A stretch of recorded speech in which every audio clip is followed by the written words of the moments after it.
बलिको कुरा गर्दाखेरि चाहिँ धेरैजनाले अब्जेक्सन पनि जनाउनुहुन्छ यो बलि भनेको त कसैको ज्यानको रगत चढाएर देवतालाई खुसी पार्ने यो त पाप हो भन्नुहुन्छ।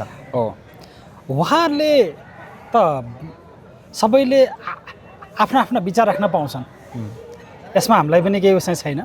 तर पहिला त्यो राख्नुभन्दा पहिला उहाँले इतिहासको अध्ययन गरिदिनु भयो भने अब उहाँलाई पनि सजिलो पर्थ्यो, हामीलाई पनि सजिलो पर्थ्यो होइन। अब इतिहासमा जब तपाईँ हेर्दै जानुहुन्छ, हाम्रा लगभग इभन दुर्गा सप्तशतीमा पनि जुन चाहिँ देवी भागवतमा पनि अथवा चाहिँ तपाईँको मार्कण्डेय पुराणमा पनि यो बलिको चाहिँ चर्चा चाहिँ हुन्छ नै। अहिले दसैँ चलिराखेको छ र चाहिँ तपाईँको त्यसमा अध्याय 12बाट चाहिँ कम्प्लिटली बलिको बारेमै छ।